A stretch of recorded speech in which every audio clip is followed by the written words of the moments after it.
Hi friends, welcome to my channel Uma simple किचेने सबाइके अनेक अनेक स्वागत। आशा करी तोमरा सबाई भालो आछो, आमिओ खूब भालो आछि। सीम और आलू दिए चटजल्दी बानिये नेওয়া যায় एमन एक रेसिपि आजके आमी तोमादेर संगे शेयर करते चले एसेछि।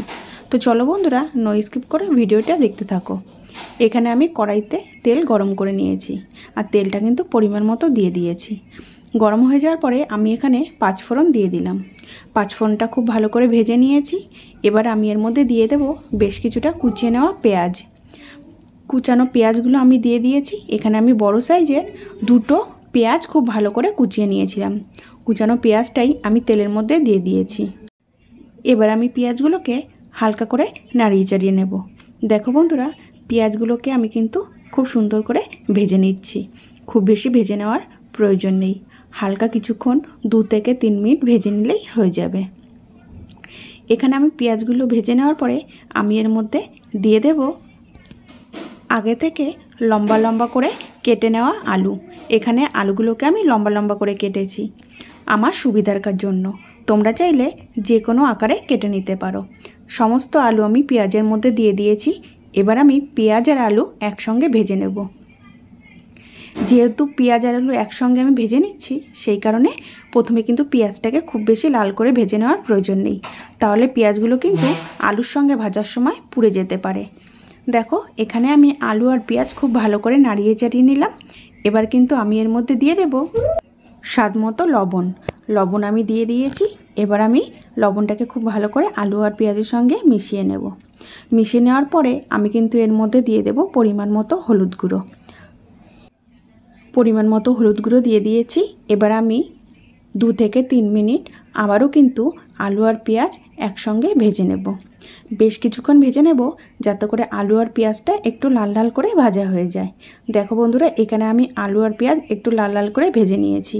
এবার কিন্তু আমি এর মধ্যে দিয়ে দেব মাঝারি সাইজের দুটো কুচিয়ে নেওয়া টমেটো। কুচানো টমেটোগুলো আমি কিন্তু আলুর ওপর থেকে ছড়িয়ে দিয়েছি। এবার আমি টমেটোগুলোকেও আলুর সঙ্গে খুব ভালো করে মিশিয়ে নেওয়ার পরে কিছুক্ষণ কষিয়ে নেব।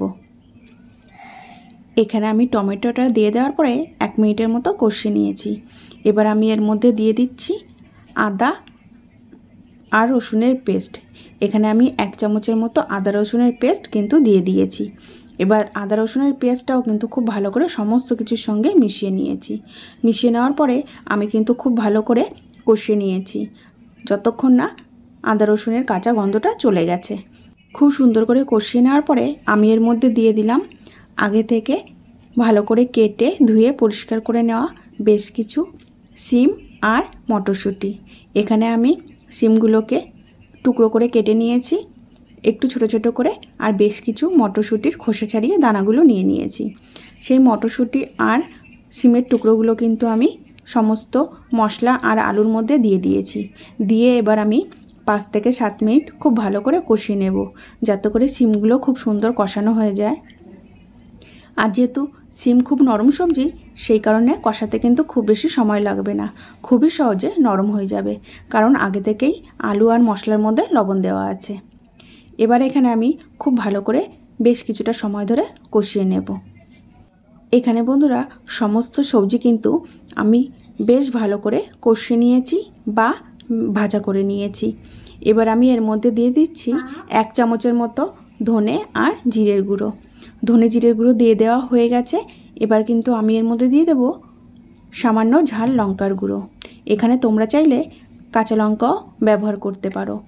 ঝাল লঙ্কার গুঁড়ো আমি দিয়ে দিয়েছি। এবার আমি কালারের জন্য সামান্য কাশ্মীরি লঙ্কার গুঁড়ো দিয়ে দেব।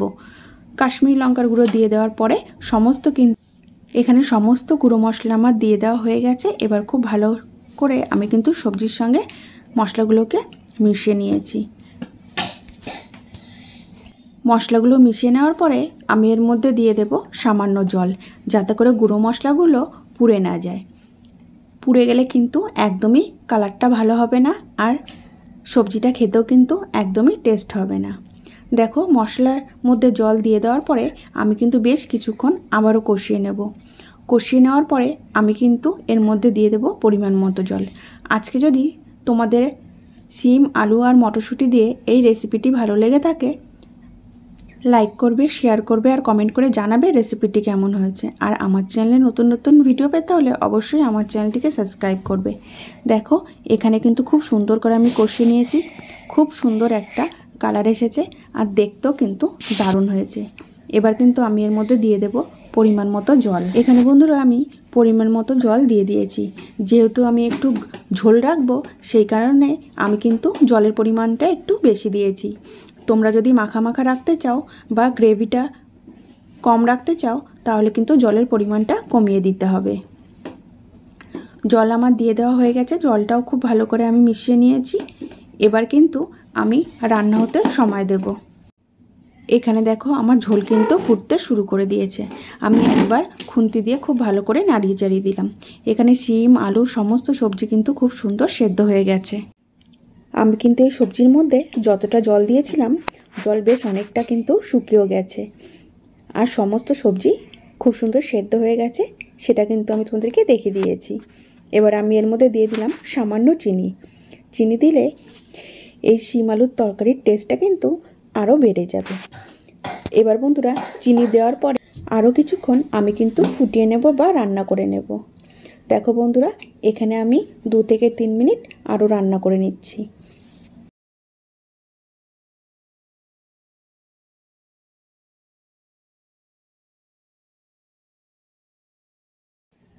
খুব সুন্দর করে আমার রান্না করে নেওয়া হয়ে গেছে। গ্যাসের ফ্লেম আমি লোতে রেখে দিয়েছি আর ওপর থেকে ছড়িয়ে দিলাম সামান্য গরম মশলার গুঁড়ো। গরম মশলার গুঁড়ো দিয়ে দেওয়ার পরে আমি কিন্তু এর ওপর থেকে ছড়িয়ে দেব বেশ অনেকটা পরিমাণে কুচিয়ে নেওয়া ধনেপাতা। ধনেপাতা কুচিও আমি ওপর থেকে ছড়িয়ে দিয়েছি।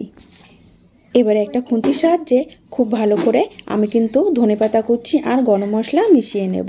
রেডি হয়ে গেছে আজকে আমার রেসিপি আলু, শিম আর মটরশুঁটি দিয়ে পাতলা ঝোল। আজকের মতো ভিডিওটি আমি এখানেই শেষ করছি। আবারও দেখা হবে নতুন কোনো রেসিপির সাথে। তোমরা সবাই ভালো থাকবে, সুস্থ থাকবে। সম্পূর্ণ ভিডিওটি দেখার জন্য সবাইকে অনেক অনেক থ্যাংক ইউ।